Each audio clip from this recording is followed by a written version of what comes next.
যুদ্ধ নিয়ে প্রধান উপদেষ্টা ডক্টর ইউনূসের একটা বক্তব্যের ফটোকার্ড ছড়িয়ে পড়েছে ফেসবুকে এবং আমি অনেককে দেখছি এটাকে শেয়ার করে এটাকে এক ধরনের ইঙ্গিত হিসেবে দেখার চেষ্টা করছেন যে এটা মিয়ানমারের সাথে বাংলাদেশের একটা যুদ্ধের সম্ভাবনাকে তিনি ইন্ডিকেট করছেন। প্রশ্ন হচ্ছে আমরা এটাকে এভাবে দেখবো কিনা। তবে যে কনটেক্সটে তিনি এই ধরনের কথা বলেছেন সেটাকে মিলিয়ে কেউ কেউ এভাবে হয়তো ভাবতেও পারেন। আমি তার বক্তব্যটা একটু পড়ি। তিনি বলছেন, বর্তমান বিশ্ব পরিস্থিতি অনুযায়ী যুদ্ধের প্রস্তুতি না রাখাটা আত্মঘাতী সিদ্ধান্ত। আচ্ছা, তিনি বলছেন, আমি ওনার বিস্তারিত মন্তব্যটা পড়ি। উনি বিমান বাহিনীর একটা মহড়ায় গিয়েছিলেন, সেখানে তিনি বলছেন, আমি যুদ্ধবিরোধী মানুষ, পৃথিবীতে যুদ্ধ হোক এটা আমরা কামনা করি না।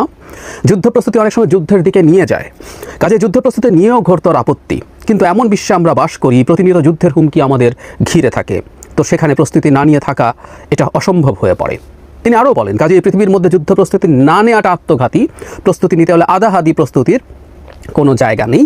তিনি বিমান বাহিনীর জন্য অনেক কিছু করবেন ইত্যাদি ইত্যাদি বলছেন। আমি এই কথাটা একটু বলে রাখি, বাংলাদেশের বিমান বাহিনী সম্ভবত আমাদের 3 বাহিনীর মধ্যে দুর্বলতম। আমাদের উচিত হবে এই সরকার বা ভবিষ্যৎ সরকার বিমান বাহিনীর আধুনিকায়নের দিকে মনোযোগ দেয়া। যাই হোক, আজকের আলোচনা সেটা না। সাম্প্রতিক সময় মিয়ানমারের সাথে মানবিক করিডোর নিয়ে অনেক আলাপ হচ্ছে এবং এই মানবিক করিডোর দিতে গিয়ে মিয়ানমারের সাথে বাংলাদেশের একটা যুদ্ধ পরিস্থিতি তৈরি হবে এই আশঙ্কাও করা যাচ্ছে। মানে মোদ্দা কথাটা হচ্ছে, মিয়ানমারকে যদি বাংলাদেশ মানবিক করিডোর দেয়, বাংলাদেশের এটা মাথায় রাখতে হবে যে অ্যাটলিস্ট এখানে এয়ার স্ট্রাইক করতে পারে মিয়ানমার বিমান বাহিনী, এবং সেটা যদি হয় বাংলাদেশের মতো একটা স্বাধীন সার্বভৌম দেশের অভ্যন্তরের এয়ার স্ট্রাইকের পাল্টা বাংলাদেশ না দিয়ে আসলে থাকা অসম্ভব পুরোপুরি। তো সেই পরিস্থিতি বা সেই প্রেক্ষাপটে যখন প্রধান উপদেষ্টা এই ধরনের একটা মন্তব্য করেন, সেটাকে কেউ কেউ মিলিয়ে একসাথে যে মিয়ানমারের সাথে যুদ্ধ প্রস্তুতির এক ধরনের ইঙ্গিত তিনি দিতে চাইছেন বলে বলছেন।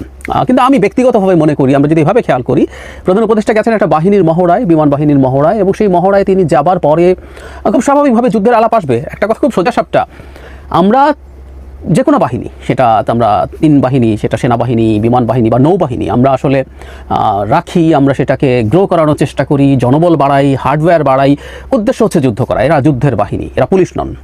এই মুহূর্তে সেনাবাহিনী মাঠে আছেন পুলিশের দায়িত্ব নিয়ে, মূলত আসলে এইসব কাজ তাদের না, তাদের কাজ যুদ্ধ করা। ফলে যেটা হয়, কোনো না কোনো ফর্মে যুদ্ধ আসলে করবো আমরা, সেনাবাহিনী রাখার মাধ্যমেই আমরা এটা ইন্ডিকেট করি। এবং নিশ্চিতভাবেই এই বাহিনীগুলোকে জাতিসংঘের শান্তিরক্ষা বাহিনীতে পাঠিয়ে আমরা কিছু টাকা পয়সা ইনকাম করবো, এটা উদ্দেশ্য না, এটা একটা বাই প্রোডাক্ট। এবং আস্তে আস্তে পরিস্থিতি যা হচ্ছে, জিনিসগুলো বন্ধ হয়ে যাবে। তার মানে আমরা যখন কোনো এই ধরনের সামরিক বাহিনী আমরা তৈরি করি, আমরা সেটাকে পুষতে থাকি, আমরা সেটাকে বড় করতে চাই, আমরা সেটাকে আধুনিকায়ন করতে চাই, আমাদের মধ্যে যুদ্ধের কথা মাথায় রাখতে হবে। আইদার আমি আক্রান্ত হয়ে সেটাকে ডিফেন্সিভভাবে সেই যুদ্ধে জড়িত হব, অথবা আমি আক্রমণাত্মকও হতে পারি। একটা দেশ প্রয়োজনে আক্রমণাত্মক হতে পারে।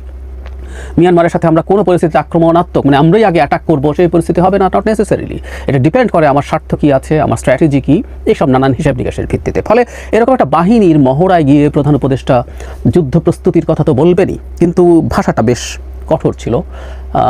ফলে যেটা হয়েছে, যেহেতু একটা প্রেক্ষাপট এখন তৈরি হচ্ছে, তার সাথে অনেকে এটাকে মিলিয়ে দেখার চেষ্টা করছেন। আমি ব্যক্তিগতভাবে মনে করি এটা আসলে খুব বেশি মেলানোর কিছু নেই। মিয়ানমারের এই ঘটনা না থাকলেও ওখানে গিয়ে আমাদের যুদ্ধ প্রস্তুতি এবং সক্ষমতার আলাপ আসলে করা দরকার আছে, এবং জাতির কাছে এই বার্তাটা দেওয়া দরকার। সেটা হচ্ছে একটা সামরিক বাহিনী কেন থাকে, সেটা নিয়ে আমরা কী করতে চাই। এবং উনি রাইটলি বলেছেন, পৃথিবীতে এখন এমন পরিস্থিতি তৈরি হয়েছে, এই জায়গাটা যদি আমি আবারও পড়ি, খুবই গুরুত্বপূর্ণ। তিনি বলছেন, যুদ্ধ কামনা করি না, যুদ্ধ পরিস্থিতি যুদ্ধের দিকে নিয়ে যায়, কিন্তু এমন বিশ্বে আমরা বাস করি, প্রতিনিয়ত যুদ্ধের হুমকি আমাদের ঘিরে থাকে।